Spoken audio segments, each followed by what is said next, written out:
Hey there.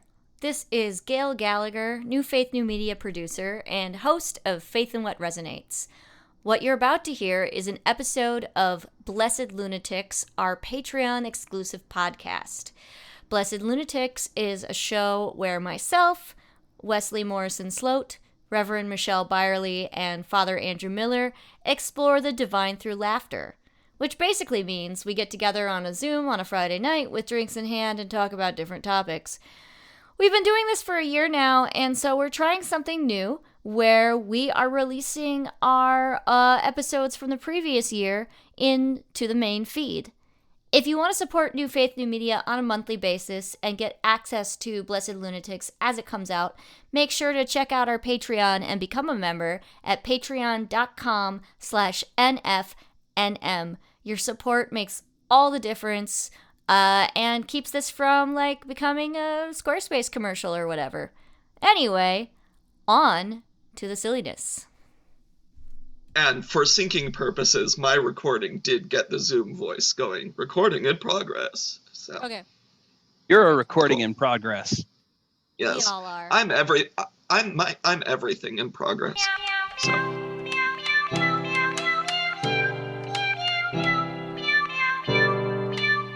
A few lunatics step into a podcast studio. Hi, I'm movie geek Father Andrew Miller. I'm everything nerd Wesley Morrison Sloat. I'm Reverend Michelle Byerly of the United Methodist Church. I'm musician and skeptically mystical UU, Gail Gallagher.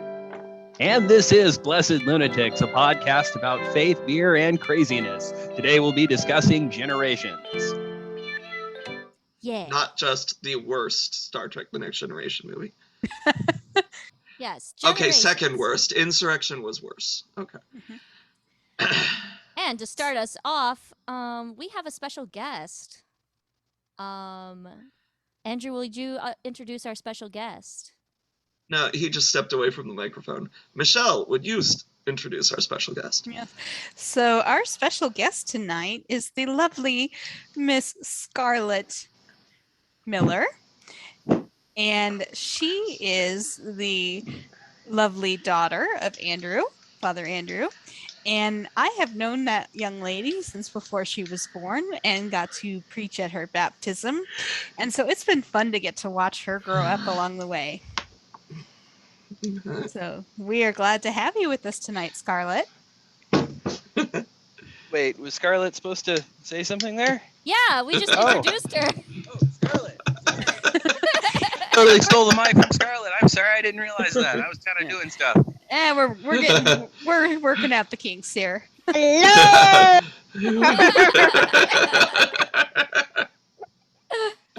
My name is Scarlett Sophia Creekmiller, and I'm the daughter of Andrew. Those are my dogs. And I'm so sorry for my dogs, but I just wanted to say hello to everybody watching this video, and thank you so much for letting me on here today. And my mom and dad are going to think if I will be able to be on here sometimes, like a little bit of the time, like at me getting to choose which time I want to be on. And I just always wanted to be on YouTube, and this is my chance. Very cool. Very Thank cool. you for listening. Who's your favorite YouTuber? No. She's a really famous YouTuber playing Minecraft, Roblox, and a lot more games, actually. You play Minecraft? Yes, I play survival Minecraft, and I just started playing survival Minecraft, trying to get my stuff all good, and I have a tree house which I literally live inside tree leaves. Nice. Very cool. I do that too And- when I play Minecraft. Yeah, that's my starter home. When I get enough wood, I will build a new home. Ah. Nice. And I will have to do stuff that I need to do to make the house, which also I'm scared. Actually, I got blown up by a creeper twice. Mm. Yeah, creepers are annoying. So. Yeah, and I did not die on any of them. Like That's good. Yeah, that's I- lucky. I'm so happy I did not die because I actually Am I the only grown up here who plays Minecraft? Oh, I'm aware. I'm aware of Minecraft. I mean, I've played a little bit, and I need to find what's a good song from Minecraft. Well, there's a bunch of songs because it has the CD, Oh, the yeah. discs. It has the Okay, yeah. that's so- that's another rabbit hole for me to go down. But yes, I kids these I days. know. So Scarlett, tell us about your dogs. So, do you want to hear their names and which ones, Yeah, if they're a puppy? whatever you or want to not? tell us. Mhm. So, the dog is named Dobby. The puppy, we have a puppy that is now 1 year old. And he's just adorable. His name is Fusspot. Fusspot. Oh, Do you help out with Dobby and Fusspot? Yes, and also in my survival server, I actually have 2 dogs, and I named them the same. Okay. did you just knock over your camera? Was it like? Did you see the floor? Yeah, we saw the floor a bit there. Yeah. You know, there's moments in life where you see the floor. It happens. It happens. Yeah, it does. Yeah, but Uh, like, Fusspot is a puppy. He is under they the both chair. Are they both Shih Puppy. Tzus? Puppy. No. I'm going to bring. Oh, are you okay? I'm so sorry. I'm so sorry. I'm okay. It's okay. Scarlett, you said your middle name is Sophia? Yes. My cat's name is Sophie. So, My grandma's only dog left. One of their dogs died, which was a boy. The girl dog was named Sophie. Mm-hmm. aw. Hmm. So, yeah. 2 dogs named Sophie. Now I know. I know a couple other dogs named Sophie. It's a popular name. Yeah. Yeah. I think it's time to. So Dad's gonna take over for a bit, and also Yeah. Dad. Okay, I'm going to show Fusspot now. Hello? Oh, hello, Fuss. Oh, Fusspot. I think Fusspot is a Shih Tzu. He has a bow. He has a bow. He has does a have bow. It's He very has a- He important. does have a bow. He Okay. does. Now, guys, I'm going to put him down because he is very scared. But Dad can show you Dobby because I'm not able to pick up Dobby. Dobby is too heavy for me. He is a lobster. Very Ah, cool. Okay. A ragged dog that can actually draw blood, but ours is actually a little calm. Mm-hmm. Yeah. Mm-hmm. Well, we know Actually, guess Dobby. what?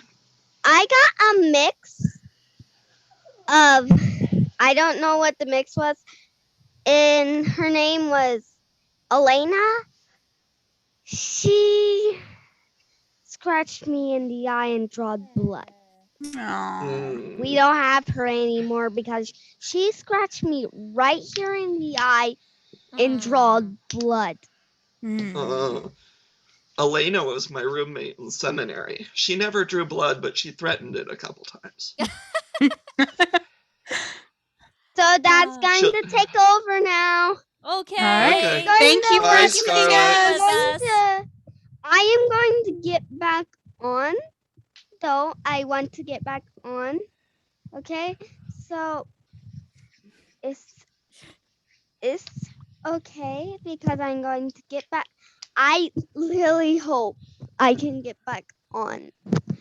Okay. So guys, We'll talk to you goodbye. later. Okay, We'll- we'll talk to you later. Dad's gonna take over. Okay. Bye. Bye. And that was Scarlett's Bye. segment. So when Andrew said that we were going to have Scarlett on, the idea came about that we would talk about generational stuff, whether in the church or in culture. And so, what has y'all's experience been with some of that? Yeah. In the insurance world, what I've discovered is that the business in my generation runs more on data and analytics and the hard and fast rules of the contract. So, for instance, and what I and the those dogs, the our clientele are primarily military veterans, baby boomers and older, and Dobby, come here. No, not you too. Oh gosh, they're gonna be at this all night. I can't control them. Anyway, you named your dogs well. yes, Dobby and Mr. Fusspot. Mr. Fusspot, the chairman of the Royal Bank of Ankh-Morpork.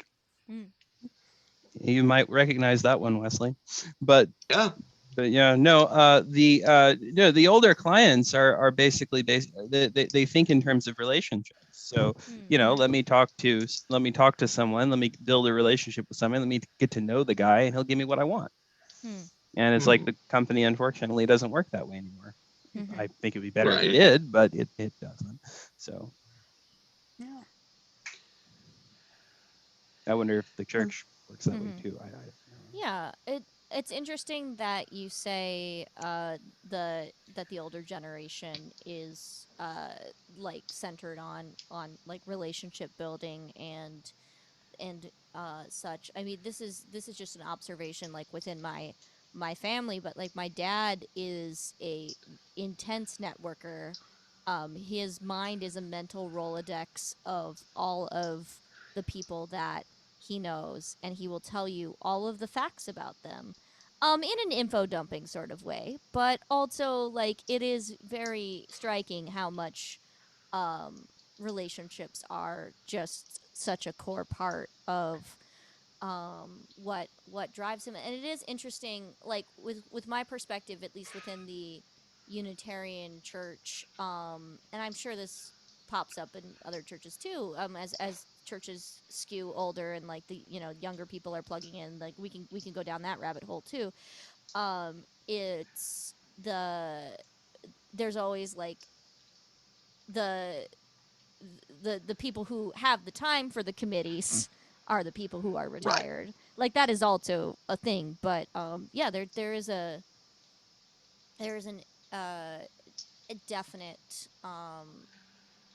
yeah, it's interesting how generationally you have the people who've been there for a long time, then you have like the newer people in the church, and my experience has been I have been running the young adult group. Well, I've been a part of the young adult group at my church since I moved to Chicago when I was like 23, and now I finally ended up running the young adult group.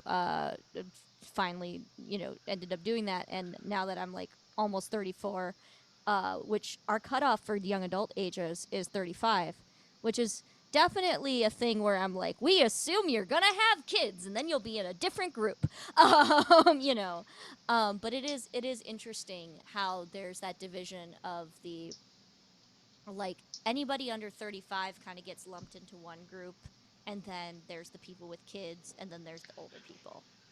And Yeah. there are nuances within 23 to 35 or 18 to Did you? 35. Yeah. Did you see that post I put up? I might have to pull it up. I put a post on Facebook about millennials getting lumped together, 25 to 35 getting lumped together. But it's a really weird age group. Just a second, I'll pull it up.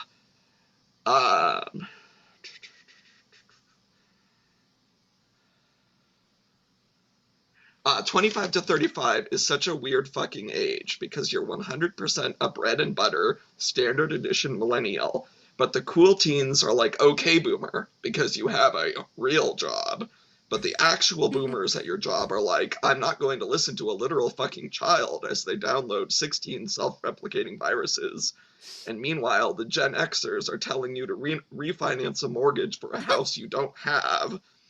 And you're sitting there at the adults' table with the pretty tasty casserole you cooked because you finally figured out how to do that now, but everyone is eating the boomers' store-bought macaroni instead, and admittedly, they do taste sort of similar, so it probably wasn't worth all the trouble of cooking from scratch, and you're trying to comfort the freshly graduated sobbing 22-year-old next to you because she just woke up here and doesn't know what the hell is going on. But you have like maybe $5,000 in a savings account labeled retirement that grows approximately 12 cents a year, and you keep eating dry macaroni while smiling incomprehensibly and periodically blacking out like, what? And the two things that are different from that aren't true about that for me, well, three things are: one, I'm an excellent cook; two, I don't have a savings account; because three, I'm on disability. I don't have a job right now. So when I tried to resign, well, I succeeded, I should say, as chair of the local party club that I belong to, my political party, communist. And there, I said it.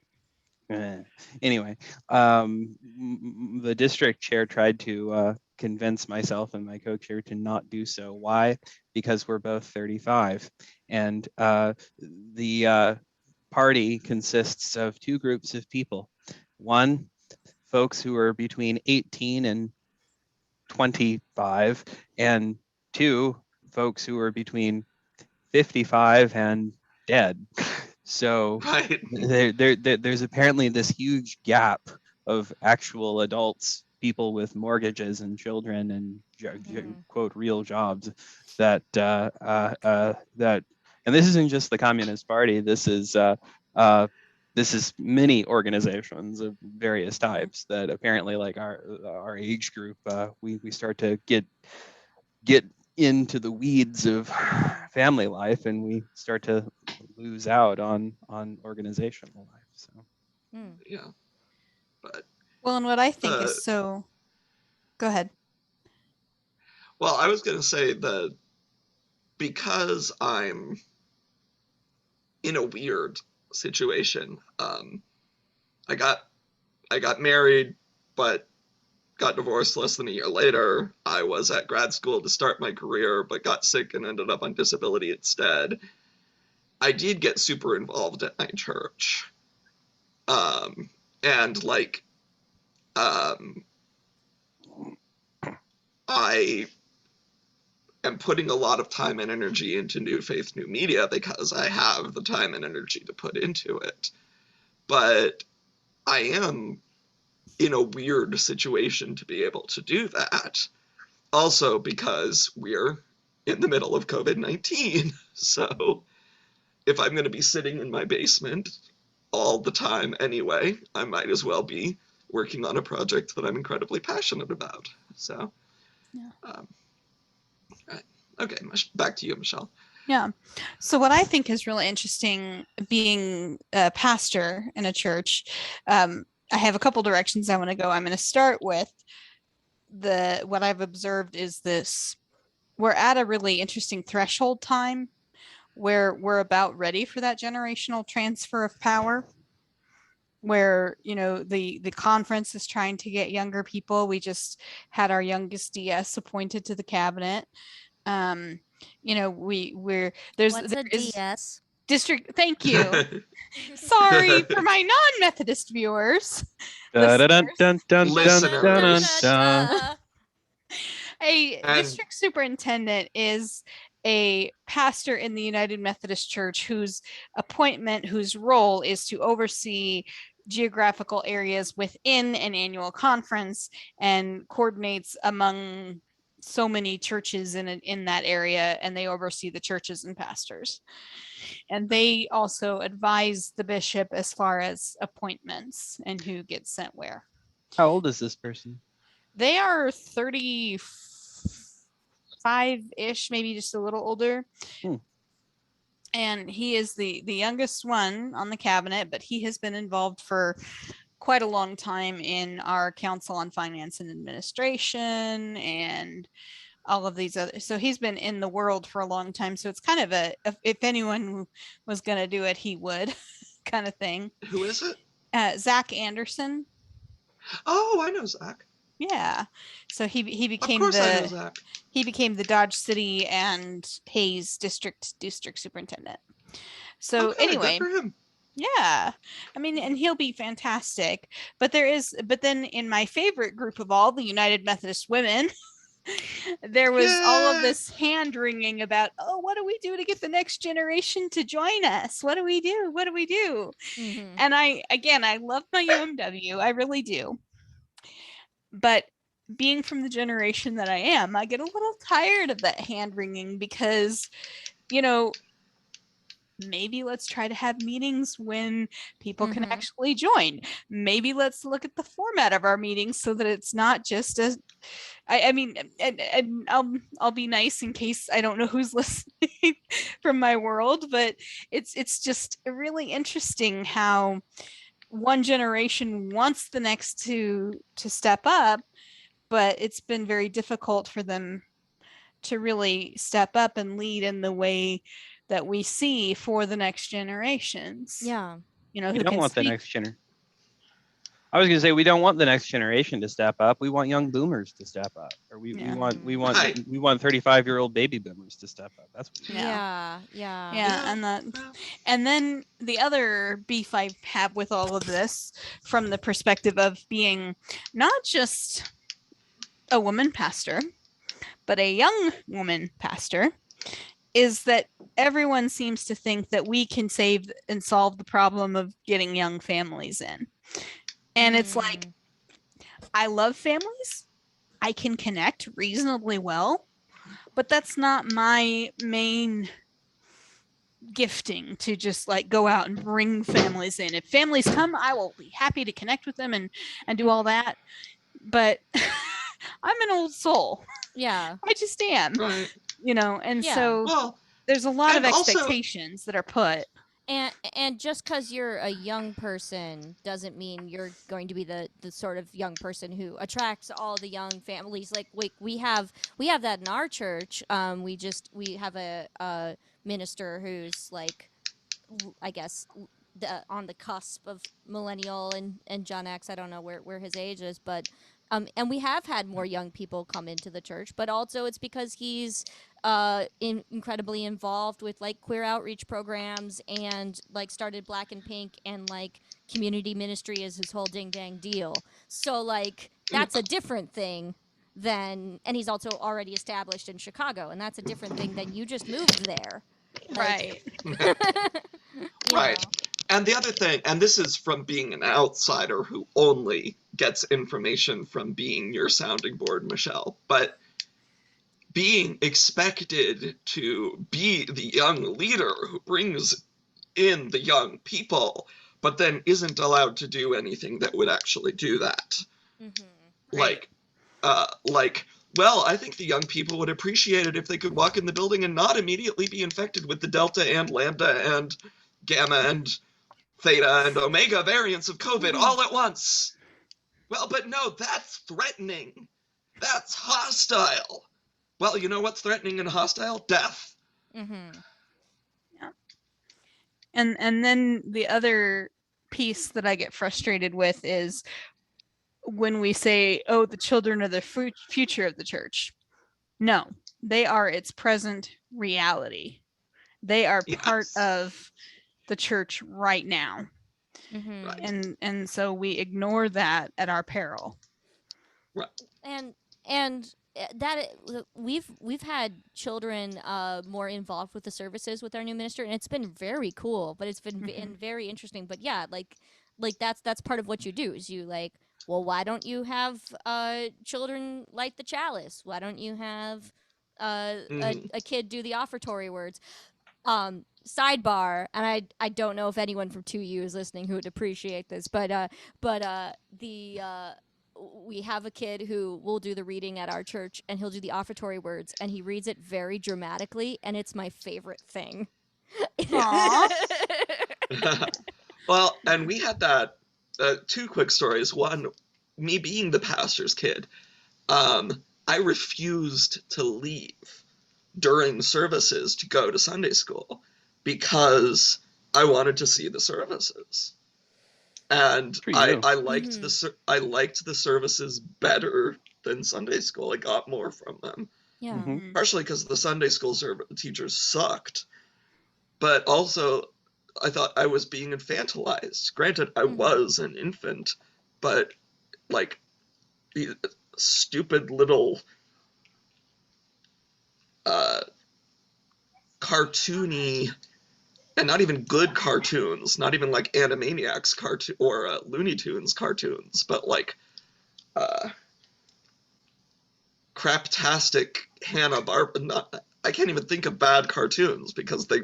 But anyway, and then like I cited the suffer the little children to come to me, and the Jesus hanging out with the rabbis, and Mary and Joseph freaking out when they couldn't find him, and they find him hanging out with the rabbis discussing scripture, and him being like, where else would I be? I'm in my dad's house. And that my mom and dad going, he's right. We're going to have to fight with the Sunday school teachers. Yes, he's giving a bad example to the other kids. Or a good one. But he's Or a good right. one. Yeah. Well, and then the second story being our new DRE. She's been with us about a year and a half now. What's a DRE? Second unit at Director of Religious Education. Thank you. Thank you, Michelle. So most UU churches that have professional staff will have a minister, an administrator or a secretary, and a director of religious education. Anyway, so they're our Holy Trinity. We're Unitarians, so we don't believe in a Trinity of God, but we believe in a Trinity of staff.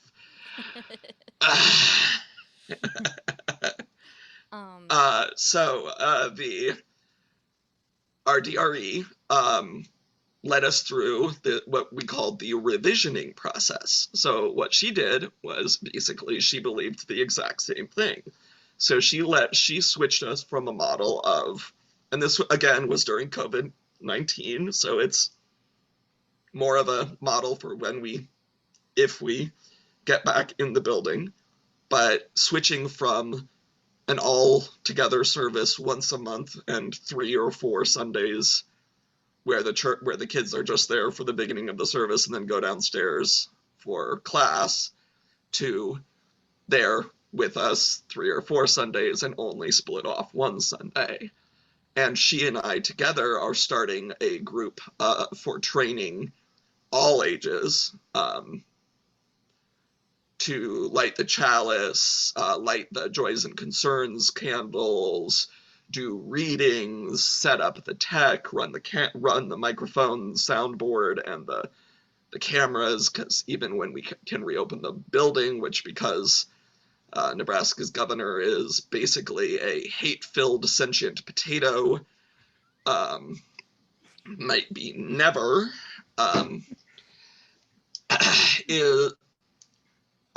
anyway, and we're calling that group the Candle, Bell, and Book Society, which was Andrew's suggestion.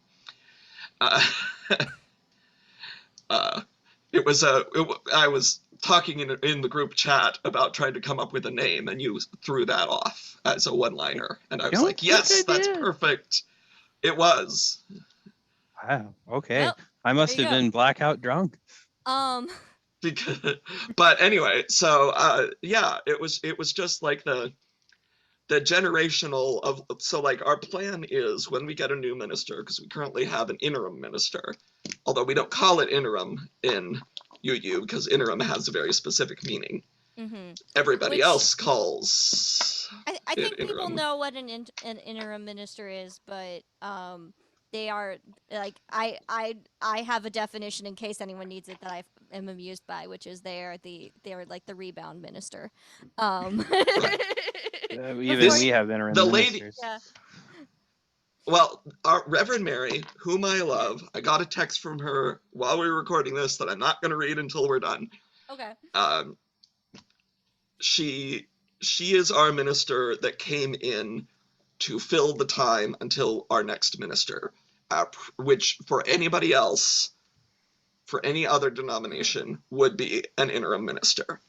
For the UUs, an interim minister is specifically a minister who comes in and helps you get over Mm-hmm. a permanent minister that you had who left and helps you get ready for your next permanent minister. Yeah.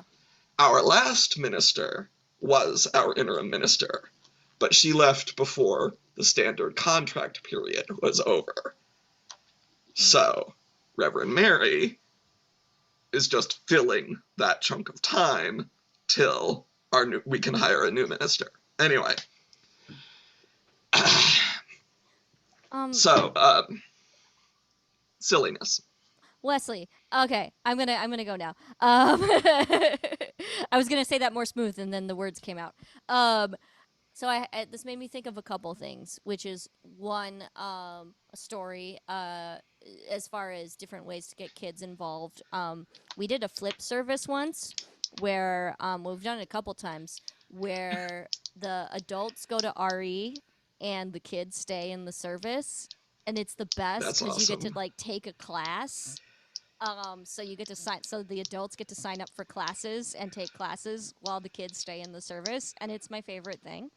Do they have to cut construction paper into goofy shapes and glue them together? So I took a meditation class, and then I took the second time we did it, I took a drawing class.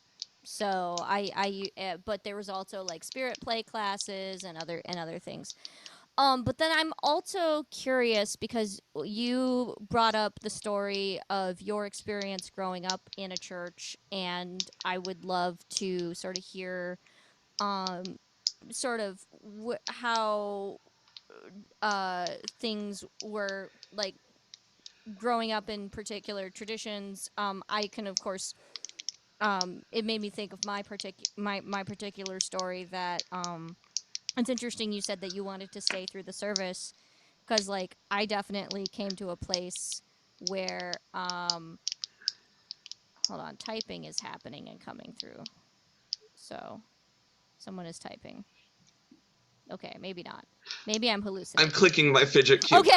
Okay, great. We all went on that journey together. That's what that was. That's what that was. I was like, who's typing? What's happening? Wah! Okay.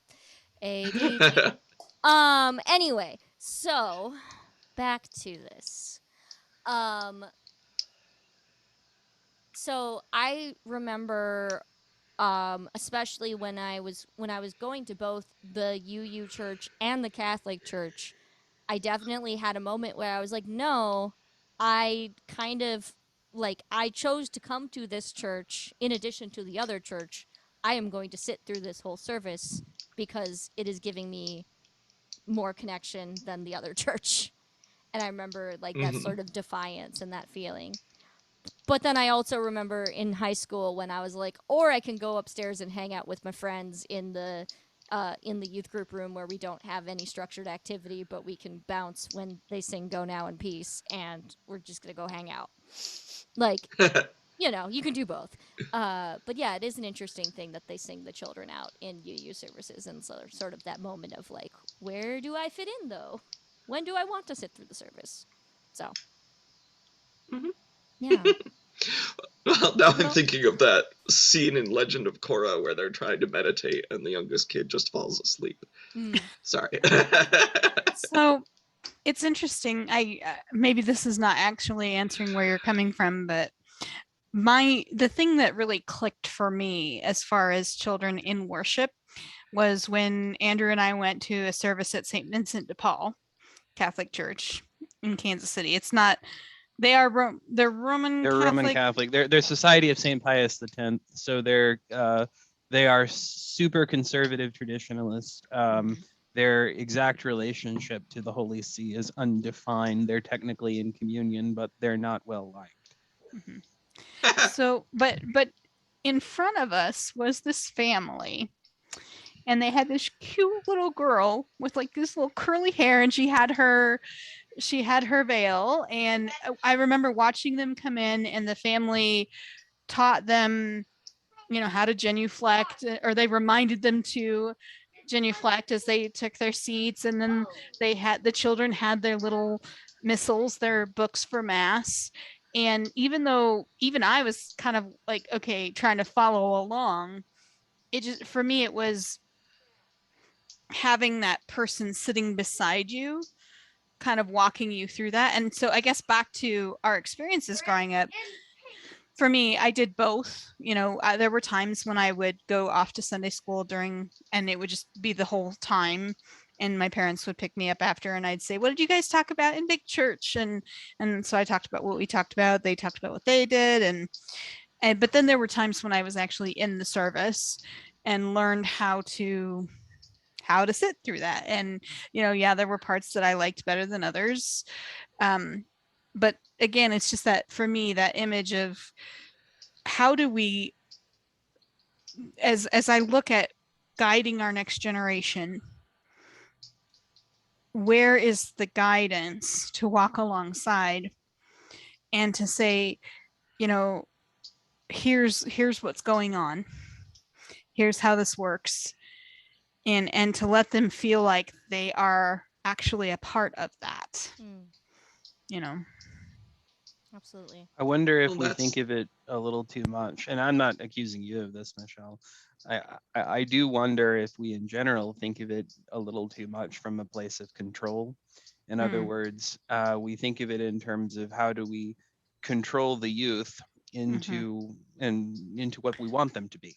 Yeah, how do we make them behave the way that we expect at church? Yeah. And it's interesting though, I swear these two ideas are connected in my head, but bear with me. The second thought I have on that is I don't want young people to come to church. I don't want them not to, but I don't want it for the sake of having young people come to church, because at the end of the day, well, look at it this way.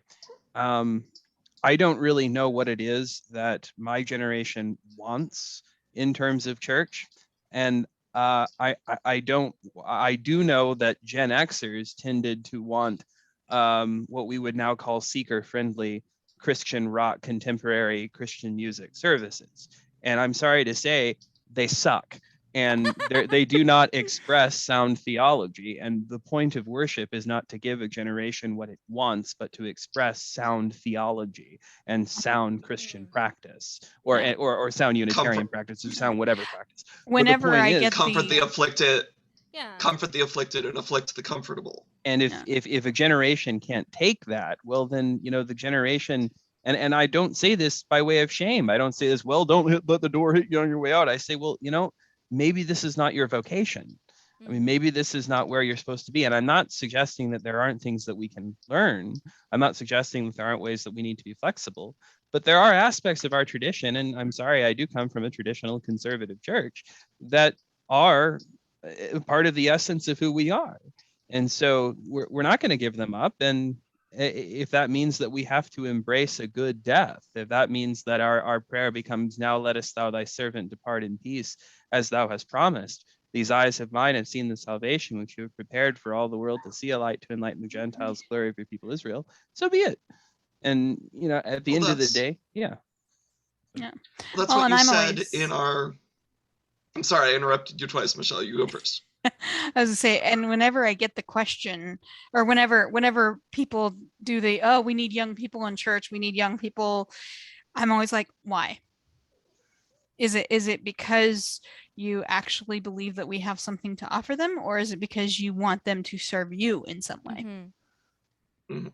Yeah. But what I was going to say, Andrew, is that this reminds me of our first Blessed Lunatics when we were talking about that the data came out earlier this year, 2021, that this is the first year where less than 50% of Americans go to church regularly. And you responded, good. Because that means that the people going to church are going because they want to and they get something from it, as opposed to going because it's expected of them and they feel it is a social responsibility. There was a gathering in Denver, I want to say in the mid 80s, when Pope John Paul II came to Denver, Colorado for World Youth Day. And the press had was going over similar numbers about what was then the young Generation X, and had come to a very similar conclusion. And Pope John Paul II, who, by the way, I don't really like very much, but bear with me. Pope John Paul II was confronted by a reporter and said, "Well, what do you say to the people who say that there's not anybody, nobody's going to be there?" And he said, "Well, they don't understand young people very well, do they?" And I think he was proved right, for one thing.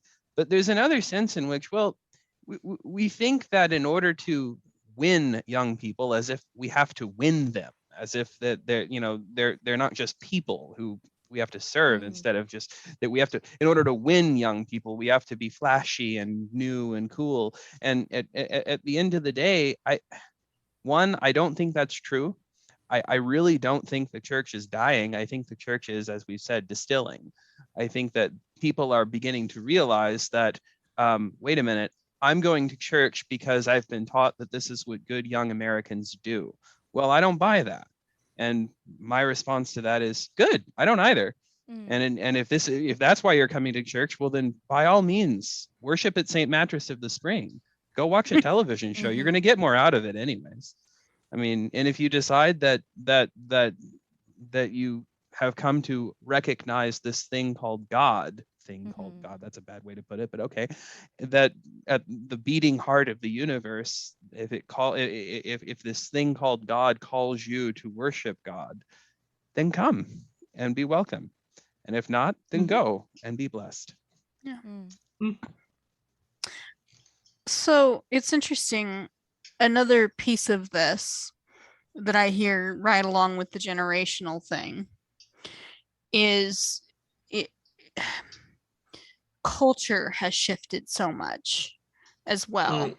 And so generation and culture are tied together because as each generation develops, it has its own cultural markers and it's different things that it highlights and not. And one of the other pieces of hand wringing that happens as well. In my day, Sunday was no, there were no shops, and then Wednesday night was church night.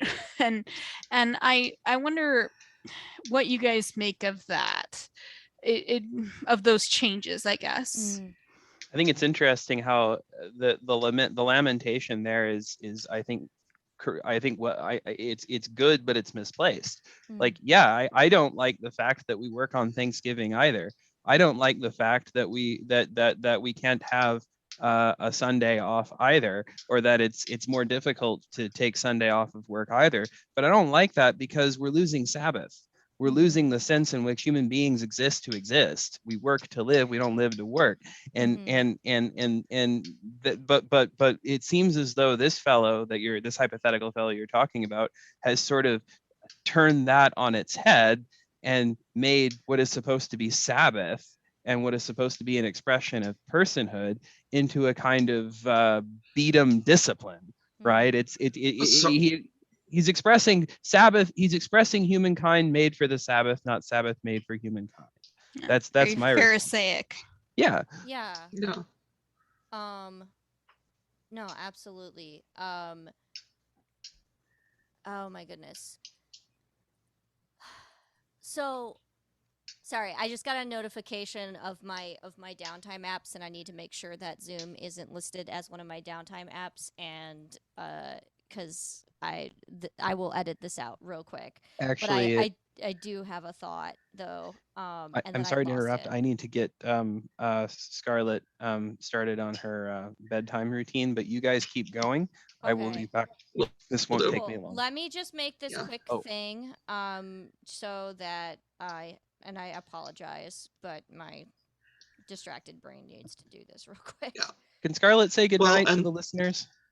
Absolutely. yes. Absolutely. Mhm.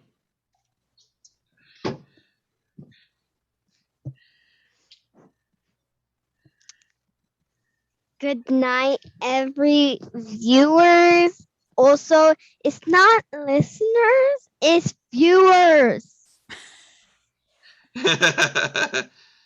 Well, this is So- going to They be do audio, both. Scarlett. They do Good both. night. And it's night right now to all of the viewers, but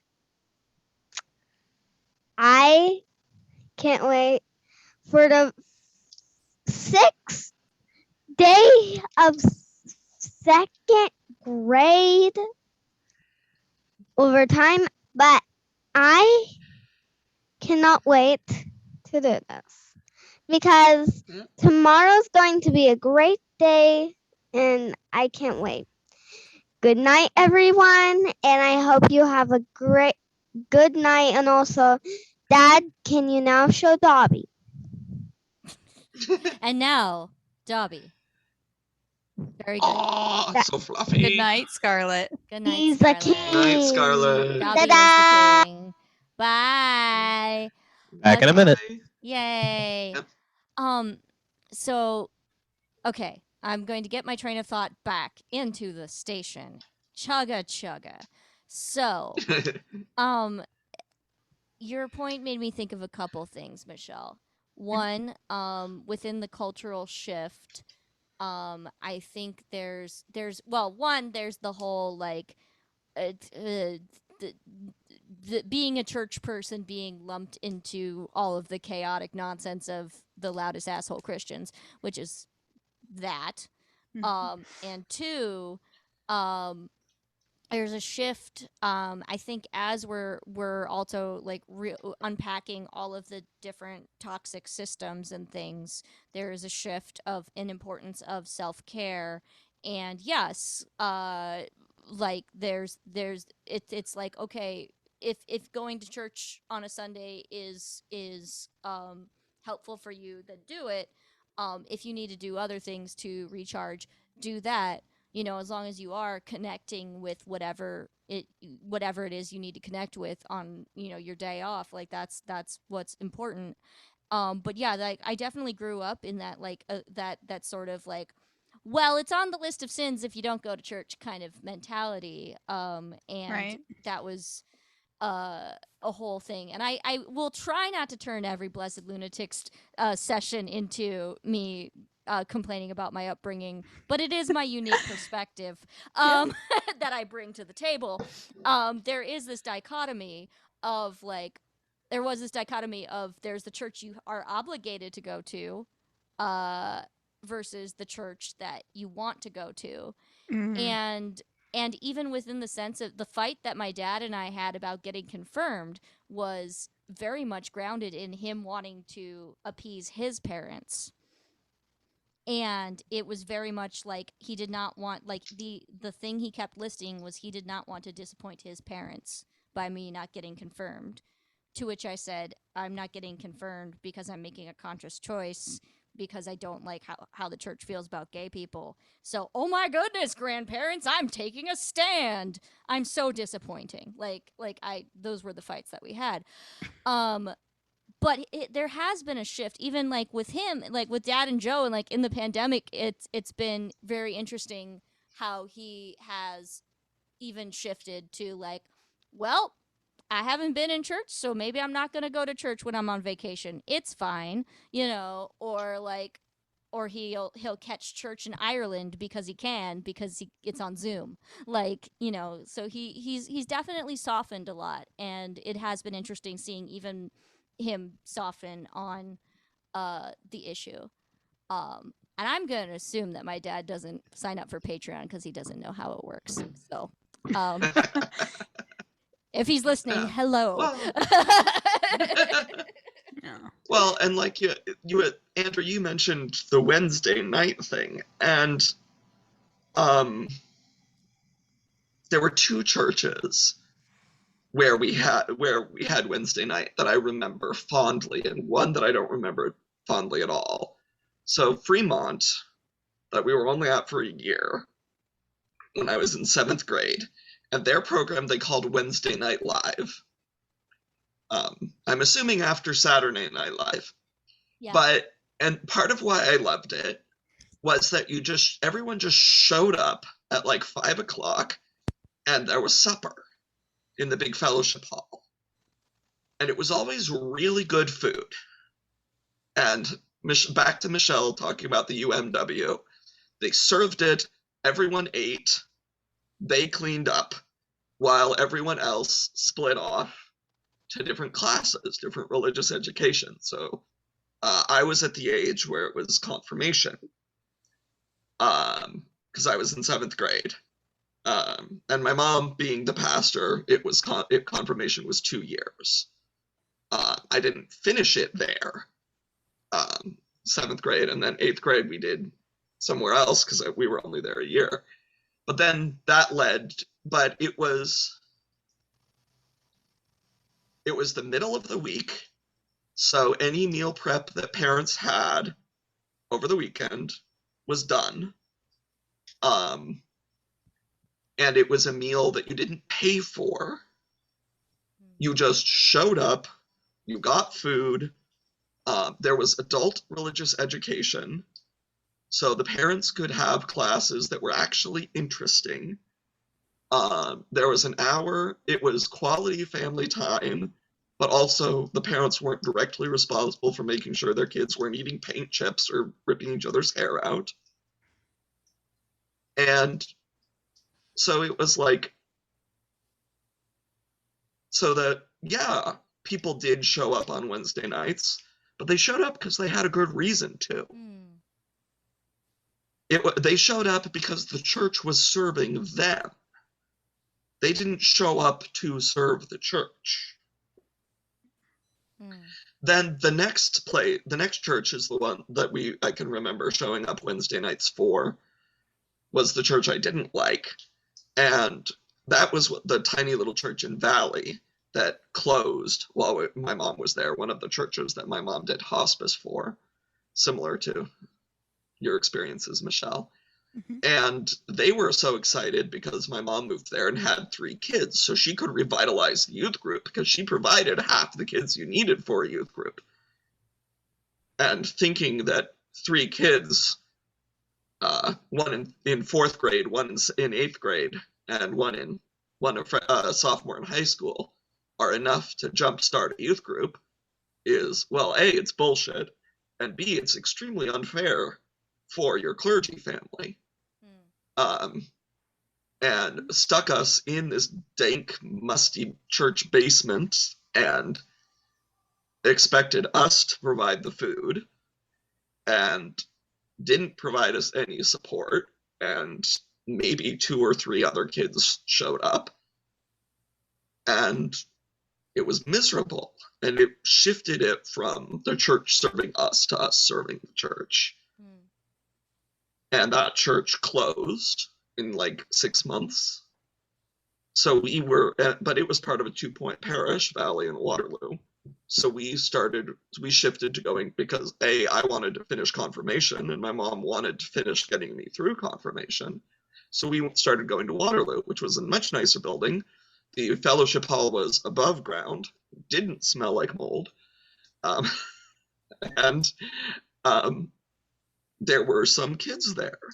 And even if it was just my mom and I sitting there finishing her confirmation class, and then some other families were like, wait, you're doing confirmation? Can we start coming? And there were some ladies in the church that were like, oh, you're doing this weekly thing, even if you're just bringing your dinner to the church, well, we'll start doing dinner. And it shifted that dynamic back from us serving the church to the church serving us. And it got back, and it was much smaller scale, it was much more intimate, but it shifted it back to that energy we'd had in Fremont. We shifted from a 1,200 member church to an 120 member church, but it shifted back to that energy of the church serving us, of Wednesday evening being a mini Sabbath, where we have a break from the chaos of the week, where we recharge and reconnect with our souls and with God.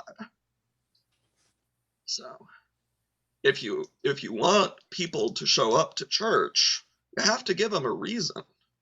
And that reason can't be duty. No. Yeah. So.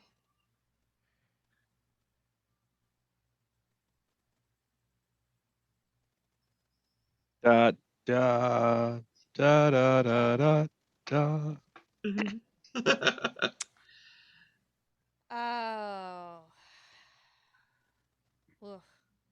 So we've kind of Right. focused pretty specifically on generations within the church, but what about just in general this culture war between millennials and boomers and Gen Xers And and Zoomers. Zoomers? You Yeah. know, I wonder if it doesn't really exist in the way we think it does, Mm. because there are certain trends among certain people who are of certain ages.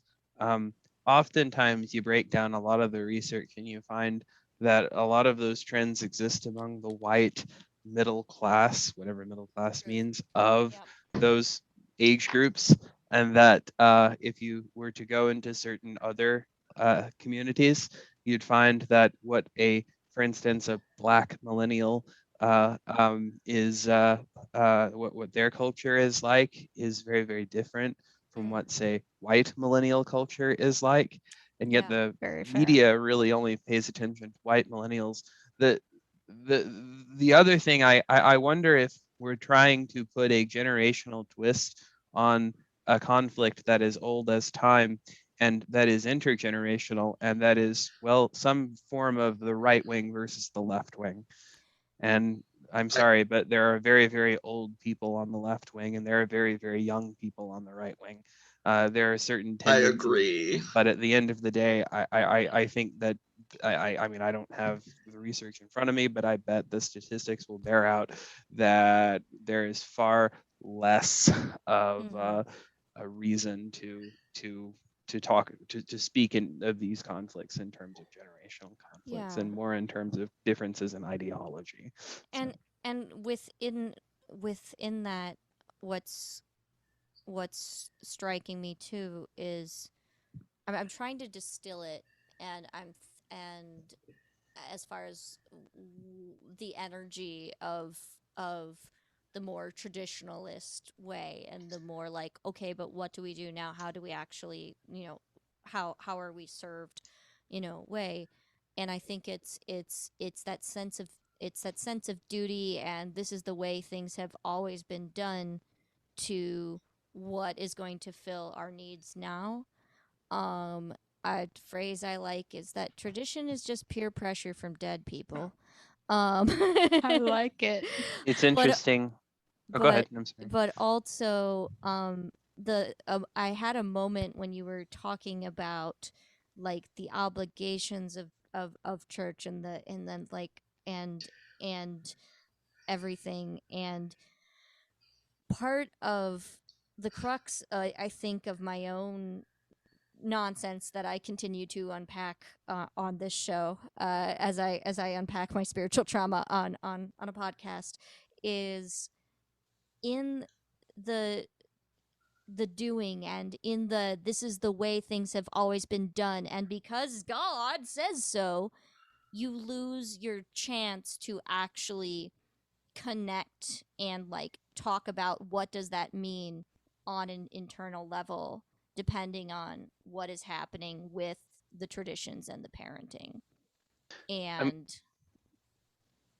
because there was a lot of doing all of the things growing up, but there wasn't a sense of, oh, God is the peaceful place. God's the peaceful place. God isn't the I'm afraid of the things. God's the peaceful place,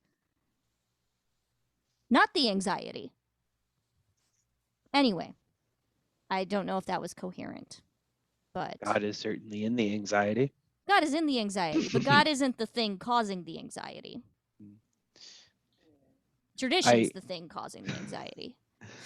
Well, Jaroslav Pelikan, who is an Eastern Orthodox, well, he started off his life as a Lutheran and then became Eastern Orthodox. He's an Eastern Orthodox theologian. He said, tradition is the living faith of the dead. Traditionalism is the dead faith of the living. Okay. Yeah. I like that. Yeah. So I think that tradition can be quite beautiful. Absolutely. There was a political podcast that I listen to from a libertarian perspective. It's one of those podcasts that I listen to challenge my socialist heart. And they had a political philosopher on who argued that there were essentially three basic overarching ideologies, and he called them conservative, progressive, and libertarian. I actually argue there's a fourth, but that's neither here nor there. And what conservatives are concerned about, their biggest concern, and the dichotomy they organize the world around, is chaos versus order. And order, and it's not order for its own sake. It's order for the sake of the greater good. It's order for the sake of maintaining relationships. It's order because chaos kills people. It comes from a genuinely human concern. It's not just we want to beat you down until you act like us, right? Absolutely. Right.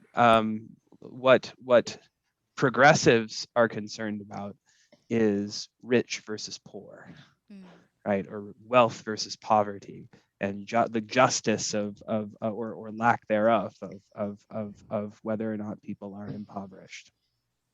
And what libertarians are concerned about are freedom versus slavery. And all of these, now I'm a socialist, so I definitely have my views, but all of these views, I would say, have very, very important insights, and we ignore each of them to our own peril. So yeah. But I guess I would argue that the problem I have with libertarians is that every freedom to impinges on freedom from. See, libertarians, to be fair, would have a very, very libertarians are a lot more complicated than we give them credit for, and a lot more elegant than we give them credit for. For instance, I used to make fun of libertarians, like think, oh, libertarianism, that's just baloney. And it's one of the jokes that I used to say was there was an Onion article of this pros and cons of libertarianism. Pro, people hate taxes. Con, people like roads. So I would make fun of libertarians. But then I read this theology. Okay. Refining my statement. American Libertarian Party versus legitimate libertarian political philosophers. Well, I don't know. This fellow was a member of the Libertarian Party, but his argument, he was a theologian, and he based his argument for libertarianism, and I don't agree with him, and I have my arguments against him, but I was wowed by him because I had never considered it this way. And he based his arguments for libertarianism in pacifism. He was a committed theological pacifist. And he took that to its logical conclusion that human beings should never, ever coerce one another. And so, or engage in any kind of violence, whether it be open violence or coercion. And the state, by definition, is a force of coercion, and therefore should be abolished.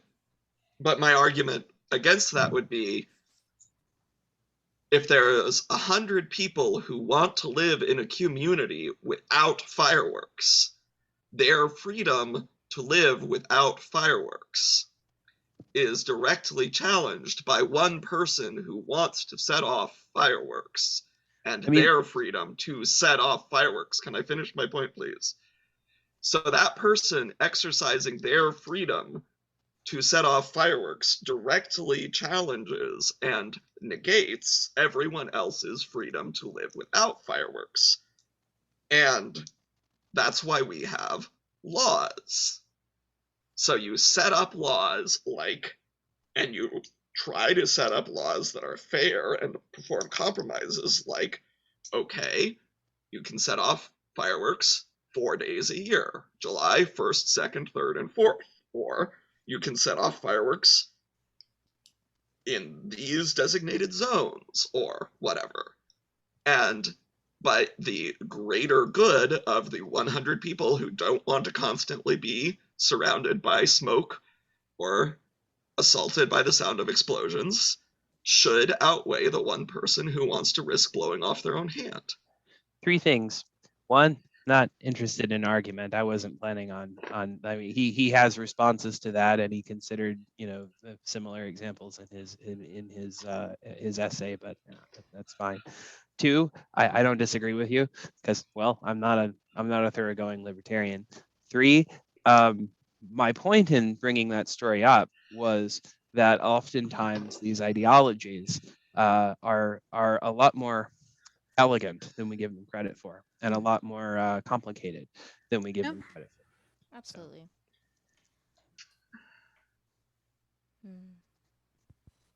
I wanted to, and before we went on the rabbit hole.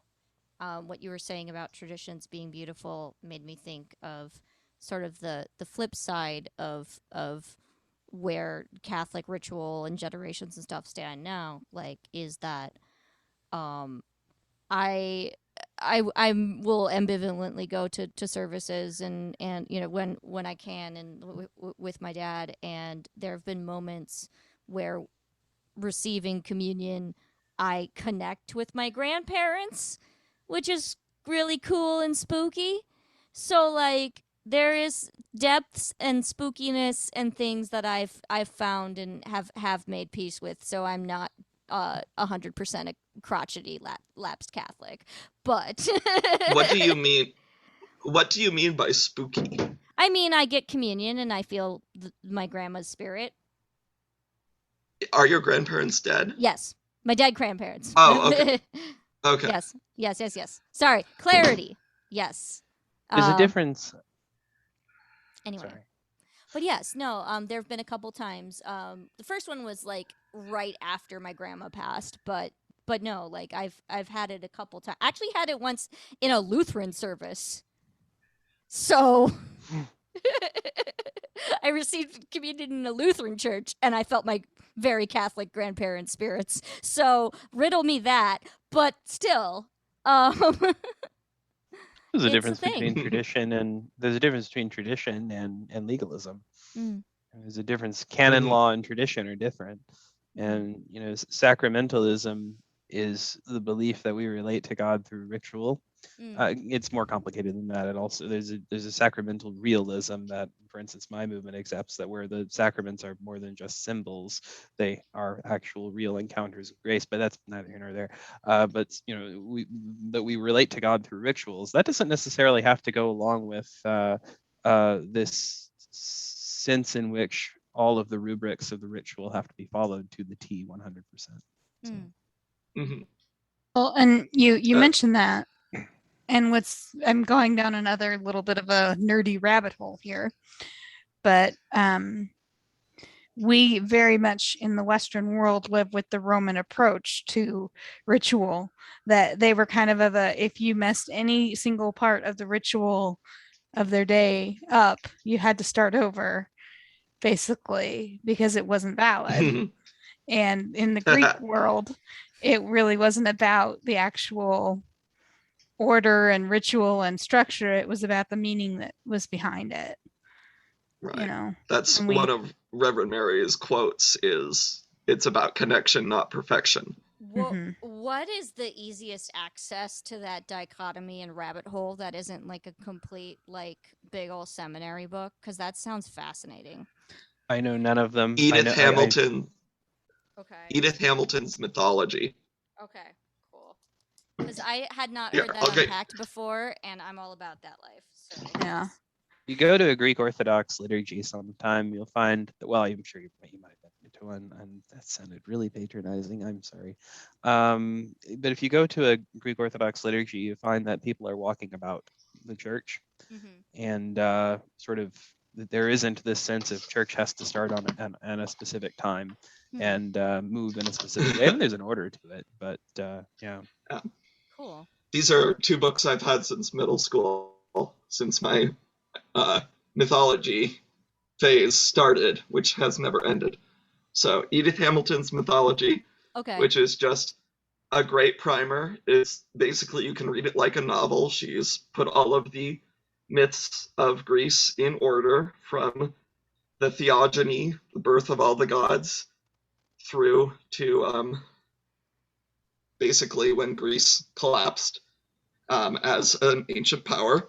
And then this is Talford Eli's The Gods of Greece and Rome, which is similar, but also gets into how the Greek legends got transformed into the Roman religion.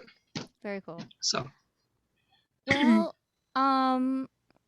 shall we start to wrap things up with like final thoughts and conclusions and things? Oh, there was one story that I told you, briefly touched on, Gail, that you'd wanted me to share in this, about how I ended up on the Music and Worship Committee at Second Unitarian.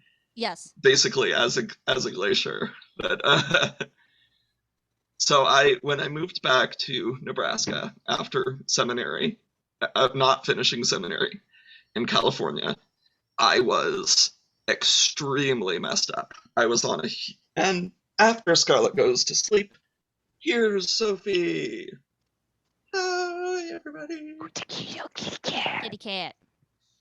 Earlier today, I made the joke that Sophie is now nearly spherical, which would please a physicist and make most veterinarians I'm very gonna screen unhappy. cat. Oh, wait, there she goes. Oh, sorry, she was scratching me. Don't worry about it. She might come back. Anyway, so I was on a huge cocktail of medicines. I was going to group therapy every day, individual therapy once a week. I was getting ECT, which is electroconvulsive therapy, used to be called electroshock therapy, which is incorrect because they're not shocking you. They're sending a very weak electrical signal through your brain, specifically to give you a very certain kind of seizure while you're sedated.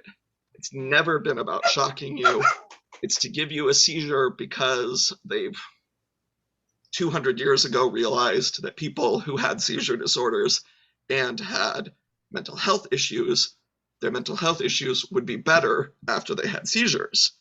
And they realized that if they gave them a seizure on purpose, it would have therapeutic effects. Anyway, so I was basically catatonic for a lot of the time. But one thing that I still wanted to do was go to church. And my favorite thing about being in seminary was planning worship. So I started going to the Music and Worship Committee meetings. I didn't do much. I just sat there, but I was going to these monthly meetings. And I just kept going. And as I started getting healthier and started talking more, I started taking a more active role. But I think the metaphor of a glacier is pretty accurate. I just showed up and then was there more and more and more. And now I'm this huge part of the community. I'm the youngest adult there. My best friend at the church is Tara, and I feel like we're the same age, but she is in fact 10 years older than me. She was my next door neighbor. We have since moved. She still lives there. We used to live 2 blocks from the church. We would walk to church together. But it's interesting because like now I helped figure out how we were going to do online church. I'm now helping the director of religious education work on how to do this Candle, Book, and Bell Society, which Andrew got the joke because he made the joke first, even though he doesn't remember it, is a reference to Macbeth, which in turn is a reference back to the Catholic rite of, what's the term, when they kick you out of the church. Excommunication. Because they extinguish a candle, cross your name out of the book of membership, and ring a bell. And at least in the time of Macbeth, that was believed to mean you could not go to heaven. So I'm like, does this count as a theater? I've been doing shows from here for like the past year. If you say it in your house, does it count? What are the Zoom rules on saying the name of the Scottish play? I'm sorry. Well, but you have headphones on, so it's not going out. It's just going directly into your head. Oh. So it's okay. Off damn headphones. Anyway, sorry. Yeah. Okay. Anyway, sorry.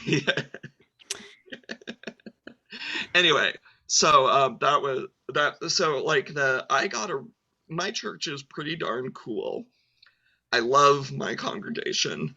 I love Unitarian Universalism in general. It still has some of the squickiness around generational issues, and we love young people. We want them to come. We want their ideas, but we're not going to listen to their ideas. Mm-hmm. But they're better than a lot of people I've encountered, and my congregation in general. But also because of my glacial approach, they're listening to me about a lot of things. Like I pointed out that yes, they have a community garden, which is awesome, but they still have this huge lawn that's just grass, it's not native Nebraska prairie grass. It's English lawn grass, which is an invasive species, and we spend a ton of money and carbon in the form of gasoline every year mowing it.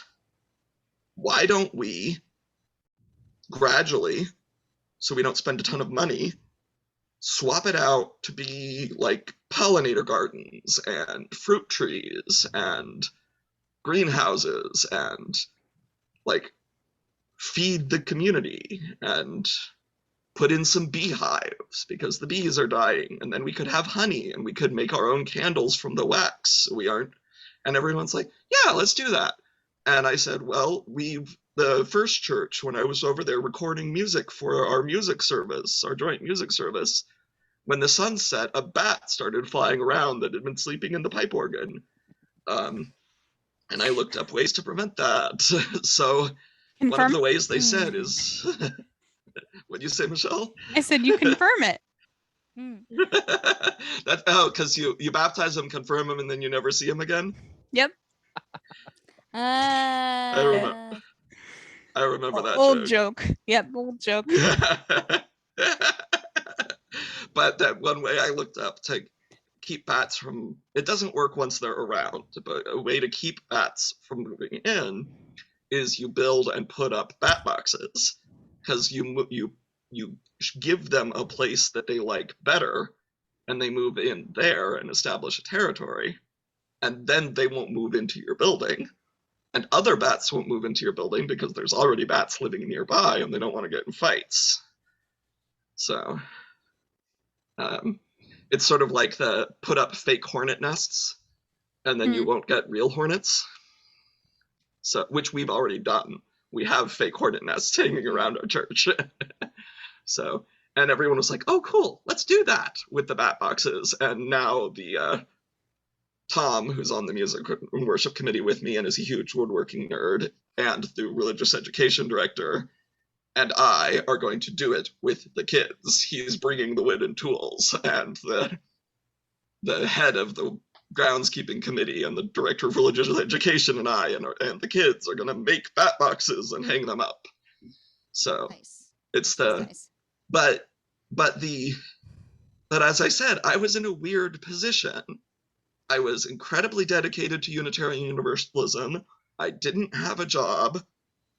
and I was catatonic. I was barely mobile and fairly nonverbal. So I could start attending the church, feel fairly non-threatening to people, and over the course of 2 years, make myself essential. That young people shouldn't have to do that in order to be accepted in a church. So, what was your silly joke, Gail or Andrew, who was gonna about if you could put a F-bomb in one of Jesus's? Yeah. This is and we should definitely this will be the last thing that we do. But also we could do that. I also have been fiddling with I have a palette of responsible adult stickers that I would wanted to share, and then How ironic for the four of us. I know, and then here's my pitch for how we close out. We can save my other thought for another thing.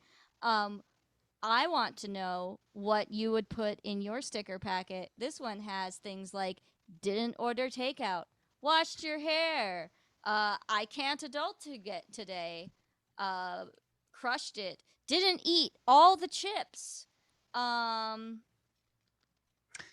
to the gym, paid off another student loan. Yeah. Yeah, what are you giving yourself an adult sticker for? I've got nothing. Only drank one beer. Only drank one beer? That's definitely not me. Only drank 2 beers. That's true. Small victories. Yes. I guess. I made an attended appointment with the allergist and got allergy testing. We did it. That's why I look like it. That's why I look like an itchy heroin addict. So. I came in 2 cents under my gas budget for the month. Woot. Don't you get a gas budget from the church? A mileage budget? It's reimbursed based on miles. So I can kind of take that separately from what I actually budget to spend on gas for the month. I see. Okay. Yeah. So, but yes. What about you, Gail? I think my favorite one in here is spoke before coffee. I think that's my favorite sticker. That's the sticker that I love. Anyway, I just want to share that because say what you will about our generation, we've been making sticker books, so we're doing all right. Adulting is overrated. Nice. Adulting is overrated. Anyways, all right. Well, let's wrap this thing up. Okay. I got it. This has been Blessed Lunatics. Thank you all for listening. And yeah, we'll catch y'all next time. And let us know if you have any thoughts on themes that you want us to tackle, because we're always looking for things to talk about. Thank you, patrons. Bye. Bye.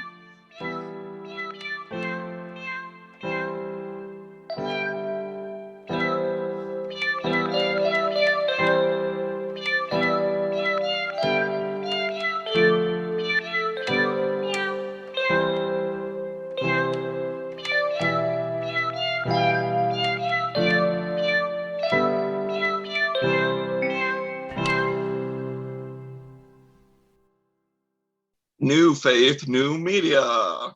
Theology. Nerdery. Community.